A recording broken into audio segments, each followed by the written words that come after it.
I endured years of humiliation and wore my husband's scorn like a second skin.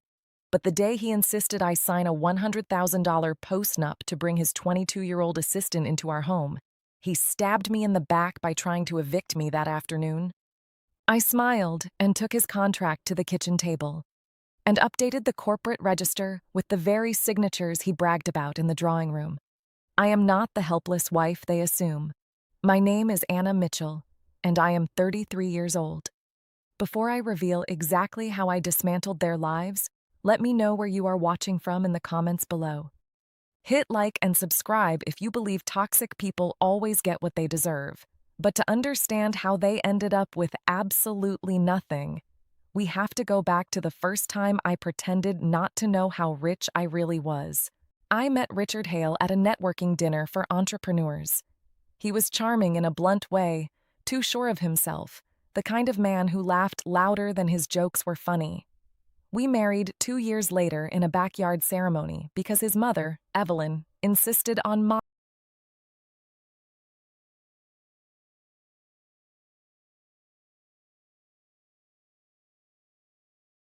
I wore thrift store coats and drove a 12-year-old sedan while their Instagram suggested silk and shades. What no one knew, what I never let anyone know, was how I built my life before I met them. By 28, I had an LLC that owned a small portfolio of properties, a chain of design licensing agreements, and a conservative trust set up by my late father that required me to keep a public, low-profile persona for 5 years after his death. He was a practical man and feared flashy daughters. His stipulation was suffocating and precise. Keep appearances simple, never flaunt wealth, and work anonymously until the trust matured. So I became the perfect facade, the submissive daughter-in-law, the woman who washed dishes while Evelyn lectured about family values, who allowed Richard to complain about money to his friends because he loved the outrage it gave him. I cooked Thanksgiving, I paid for my own insurance, I learned the names of every neighbor's dog, and I took the bus when the snow was thick and the heater in our one-car garage had broken. They ate like royals but filed paperwork like paupers. Richard's investment ventures were furniture catalogs and plastic subscriptions, things that looked thriving on paper until the invoices bounced. Evelyn kept the house on credit cards that maxed out by spring. Chloe, Richard's younger sister, wore brand labels while living on Venmo loans. They never thought to look at the boxes I carried into my office in the basement. Legal files, shell company paperwork I used for legitimate business insulation, a ledger of shares in private companies I had quietly accumulated. I hid the ownership because of my father's rule and because I wanted to watch who loved me for me. I was also quietly collecting evidence. Small things, they bragged about payments to consultants that were actually reimbursements to family members. They laundered prestige through each other's names. They assumed the person they sneered at across the breakfast table was poor enough to be polite when pushed. "You should save more, Anna," Evelyn said one morning, fingering the cuffs of a sweater I'd been gifted. "You'll want something to show for yourself if you hope to keep a man." I smiled and promised I would. Every laugh and every bless your heart fueled something colder in me. I logged their calls. I watched their accounts. I learned to read a spreadsheet like another person reads a novel. The deception was small at first. Payroll entries I corrected. A few transfer orders I redirected into escrow for monthly maintenance on the properties I legally owned through anonymous trusts. I sat at the kitchen table finishing chores while opening encrypted emails at midnight. If they were going to act like they owned everything, let them see the truth when I chose. They made me their scapegoat publicly and their checkbook privately. They pressured me to contribute my small savings to household expenses. "You're young," Richard would say with forced generosity. "Think of it as contributing to the family." I did. I put in payments, covered the mortgage once the credit hit the limit, and signed one meaningless acknowledgement after another because Evelyn had a way of making people feel ashamed for anything beyond gratitude. One night, after a party where Chloe wore a dress that cost more than my car, Richard said in front of friends, "She's frugal, Won't even let herself spend. They laughed, like I was their comic relief. I nodded. Inside, an audit completed months earlier hummed electric and patient. I let them believe their little comfortable lie, that I was small, disposable, grateful. It made their arrogance louder, and arrogance is a loud thing that steps on its own weaknesses. They didn't notice how carefully I observed their weaknesses, because they were too busy showing off. It unfolded like a show they wrote and directed themselves.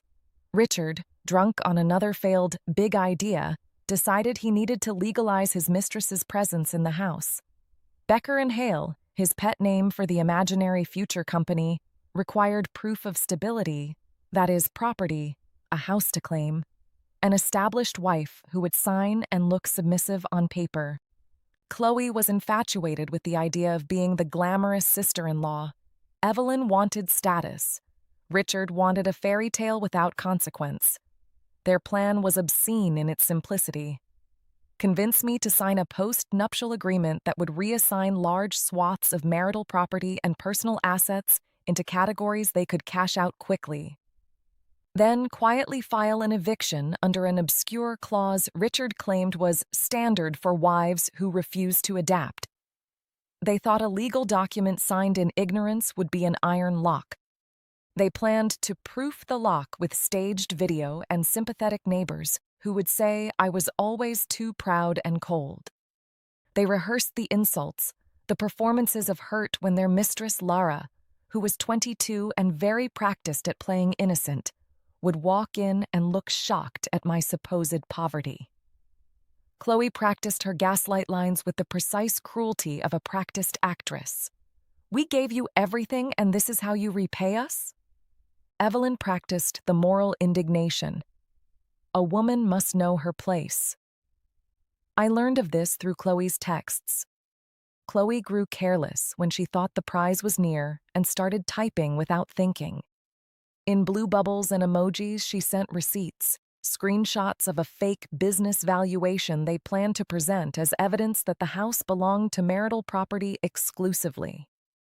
Richard thought everything could be settled with a bribe. He'd found an offshore consultant who would appraise and transfer titles for a fee.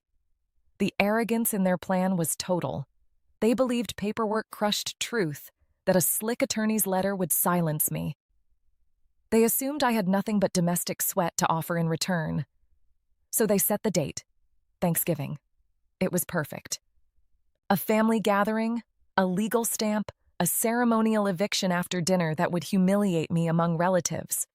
They made the fatal mistake of bragging about the plan. They used names, dates, and a banker Richard thought was discreet. They underestimated the one thing they had never seen: the quiet hand that had moved shares months earlier, the trust that had matured on schedule, and the legal reserve I had spent 2 years assembling in the shadows. The plan hinged on me being frightened and signing in front of a witness because a witness made everything legal. They needed my signature. They needed my face to crack in public. They didn't think the woman ironing napkins could be the owner of the ironworks. I don't dramatize when I prepare, I plan. There's a difference between anger and strategy. Anger screams. Strategy writes a ledger. The moment Chloe mistakenly attached the valuation screenshot to a group thread that included my old email, I saw what they were building. I put on my coat and went to the basement office where soft light hit files and aluminum binders. I had been waiting for this ugly spool of events. The trust matured the previous month. I had a list of shell companies, not for hiding theft, but to protect assets from predatory claims while we sorted liabilities. I was the sole signatory on several nominee LLCs that legally controlled the shares in the real estate entity that held the house. Richard's marital property was glass. I began with the basics: secure what can be frozen. I reached out to my corporate counsel, an old friend who had known my father and honored his request for discretion. Her name is Margaret Cole, a woman who speaks in legal grammar and will not be moved by theatrics. She called back in an hour. We executed a transfer of beneficial interest from a nominee to an irrevocable trust that listed me as the sole beneficiary until specific conditions were met. The paperwork is dry-sounding but brutal in effect. Irrevocable, recorded, and backed by title insurance. When the trust moves, it moves in a way the law respects and criminal fraudsters do not. Next, I initiated a forensic audit. I engaged a forensic accountant under the guise of consolidating legacy files and asked her to comb through any transactions involving the Hale accounts. Forensic work is a science of diligence. The litany of small payments, round number transfers, and repeated vendor names told a story of siphoned corporate funds and fake invoices. The accountant found ghost companies with names similar to legitimate vendors, payments flowing to accounts under Chloe's boyfriend's mother. We collected the invoices, the bank-to-bank transfer confirmations, and the dates that matched Richard's boasting calls. I also quietly petitioned the bank to place a temporary freeze on distributions associated with the real estate entity until ownership questions were clarified. Not an arrest, not a drumbeat, just a button that stops the water for a moment. The freeze requires probable cause, and I provided it. Forged invoices, disparate appraisals, and discrepancies in the corporate register. The bank obliged. There were other pieces. I drafted airtight affidavits from contractors I'd privately hired, who confirmed paying me for renovations using my account numbers. I had title insurance that required any change in ownership to pass through a recorded chain. I had photographs from before Richard and Evelyn attempted to rebrand certain rooms that contradicted their public narrative. The house wasn't a marital fund-only property. Title records were clear if you read them. I had them read. Most of all, I wrote a single-page letter to every relevant party. Margaret, the counsel, the bank's trust officer, the forensic accountant, and a list of family members and investment partners. The letter was calm, factual, and heavy with attachments. It said, on November 22nd, while a predatory post-nuptial agreement is being solicited, I have instructed counsel to enforce the trust held at the county registry, to freeze distribution, and to pursue all remedies for financial misconduct, including criminal referral if necessary. I included a draft of the forensic report. Then I waited for the date they selected, because patience is part of the trap. They wanted a public humiliation. I wanted a public accounting. I rehearsed my face. Not a smirk, not a shout, neutral, precise, like someone who has already done the math. I told Margaret to bring a copy of every document to the family dinner.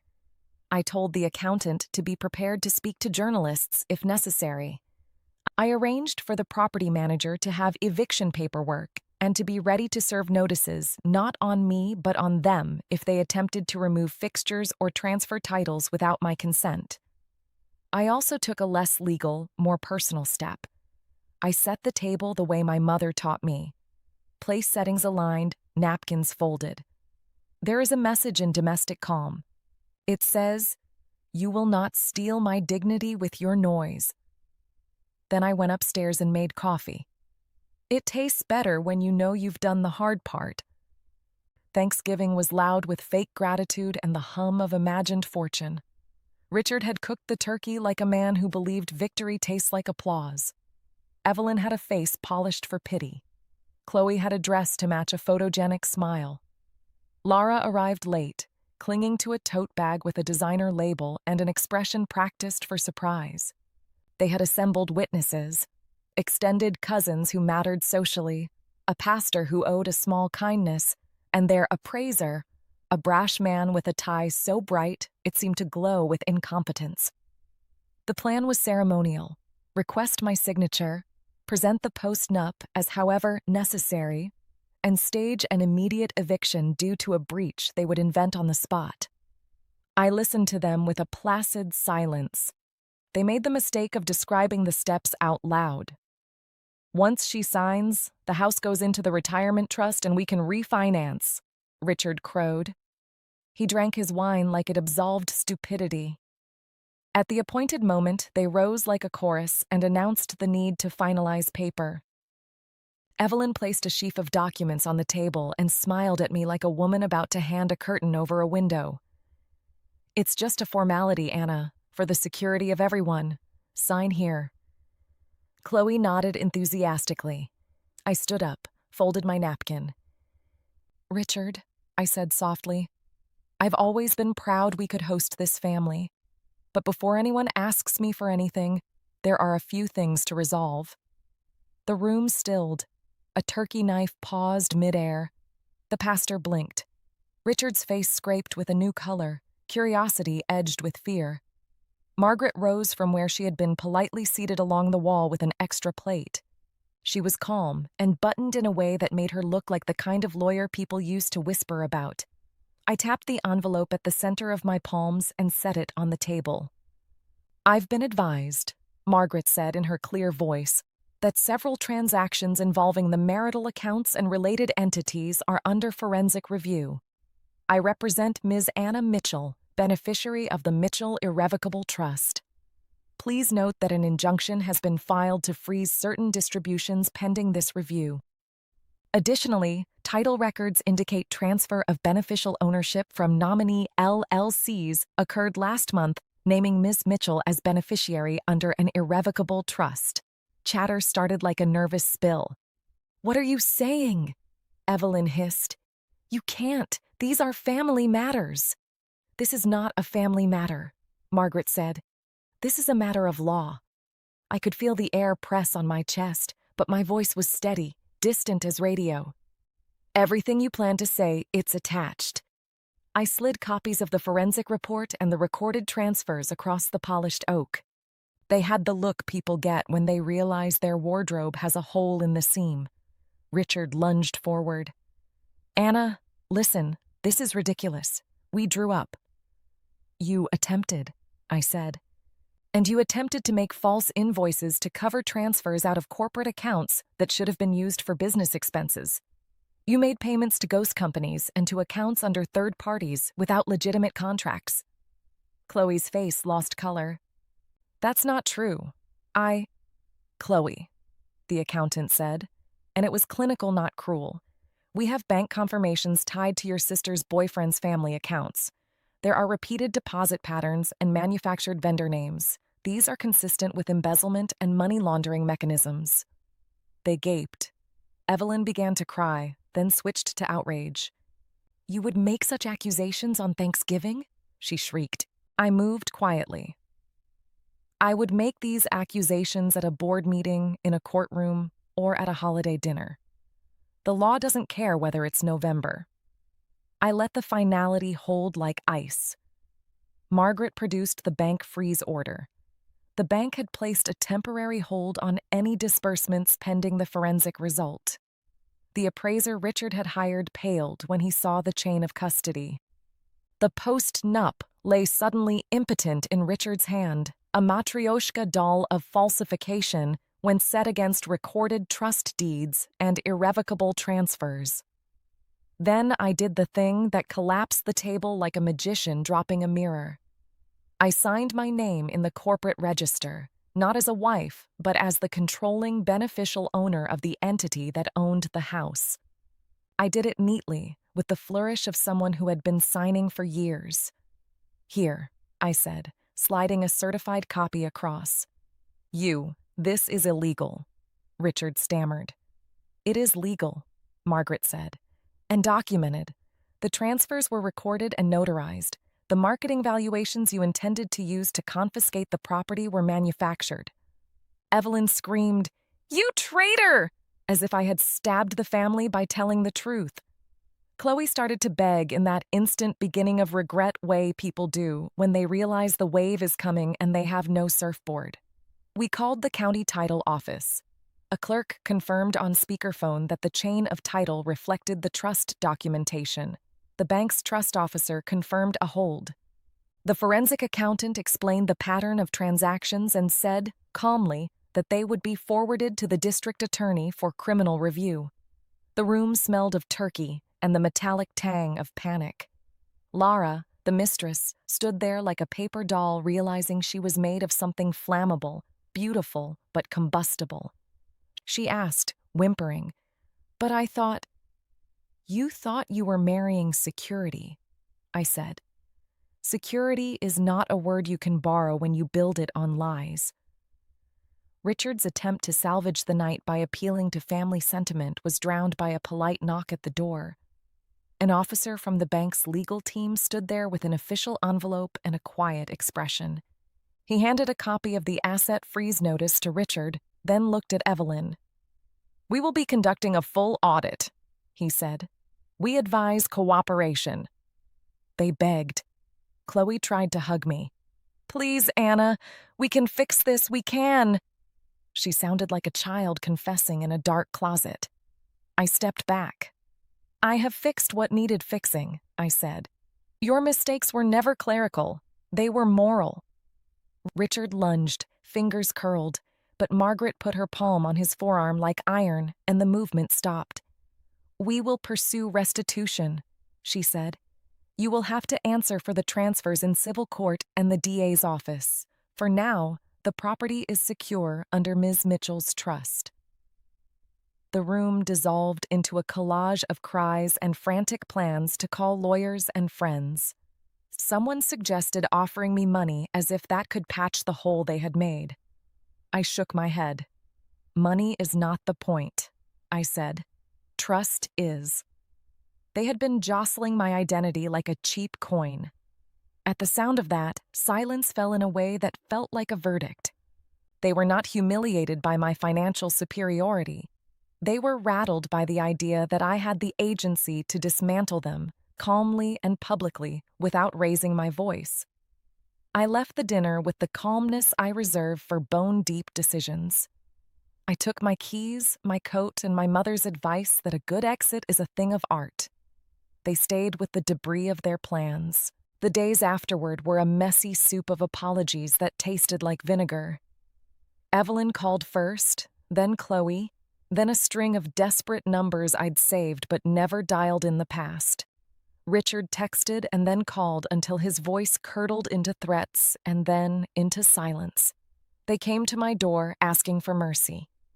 Evelyn, through a tissue, said, "Please, Anna, we didn't know the extent." Chloe cried and asked if I would take her back if she made things right. Richard left messages about how he was sorry between threats to take the house to auction. Behind the theatrics, the DA called to say the forensic report was compelling and they were opening an investigation. The bank sent a polite but stern letter informing Richard that no disbursements would be made until the audit concluded. I listened and refused. Mercy, in my hands, had to be different than a handout. When they begged, it wasn't because they finally saw me. It was because their safety net, the one they had braided out of my kindness, had snapped, and they were falling. I filed a limited forgiveness. I allowed Chloe to take a job with a legitimate company I knew. She needed a path that didn't include dependent fraud. I set up a financial literacy appointment for Evelyn with a counselor and a volunteer to help manage the mountain of unpaid bills she had ignored. I didn't bail them out. I set conditions, documented steps, therapy, restitution plans. If they wanted to rebuild, they would have to answer the questions they had avoided. Chloe accepted the job. Evelyn started paying installments on past due accounts in a way that suggested shame can become a discipline. Richard hired a defense attorney and retreated into angry meetings that I watched from a distance. He lost investor trust quickly. The people who lent him money discovered the fire in his accounts and started demanding accounting. Some assets were recovered, some were not. The district attorney's office began subpoenas that bruised reputations. I sold the house a year later, not out of spite, but because I wanted the tangible symbol removed from a memory that tasted of betrayal. I donated a portion of the proceeds to a domestic violence shelter and a legal fund that helps people fight predatory family restructurings. Money returned to the world like a calm river. The irrevocable trust remains my tool for protection, not punishment. People ask if I felt satisfaction. Yes, like a cold wind that cleared the air. But the lasting feeling was quieter. Relief. The house had been a trap, a theater. Removing it allowed me to breathe without listening for footsteps on stairs at midnight. I kept the office, the properties I had always run legitimately, and a small car with a heater that works. I remarried my life to smaller joys: Sunday markets, library afternoons, and the occasional long drive with the windows down. I kept the lesson: never show all your hands unless you choose the game. I still get messages from strangers. "How did you stay so calm?" they ask. The answer is this: when you've been humiliated publicly and privately, you have a choice to become bitter or to become precise. Precision wins. The law is slow, but it is methodical, and my advantage was patience and preparation. Sometimes, at holiday dinners now, I set an extra plate on the table, not for Evelyn or Chloe, but for the version of myself who learned to keep a ledger and a temper in equal measure. They will not be welcome uninvited. I won't be the woman who apologizes for existing. If they come and show real change documented by work and restitution, I may listen. Until then, the trust remains a firewall. I closed that chapter like one closes a book with a satisfied thump. The final perusal of the ledger was enough. I poured myself a glass of wine and watched leaves slide past the window, thinking of my father and how proud he'd be that I honored both his rules and my dignity. If you've sat at tables where your name is used as a mat and your money as an illusion, know this: you can be a quiet storm. You can let them think you are the puddle under their feet until you choose to become the river that carries them away. The law and a clear head are better allies than fury. This is how I took back what was mine without theatrics or violence. I took it with ink, with auditors, with transfers, and with the kind of patience that makes headlines look like small things. They were loud. I was precise. They wanted my shame. I gave them accountability. If you're watching from your couch and you feel something sparkle under your ribs, an idea, a plan, a truth you have kept hidden, start small. Document, consult, prepare. The day you choose to act, make sure your steps are quiet but irreversible.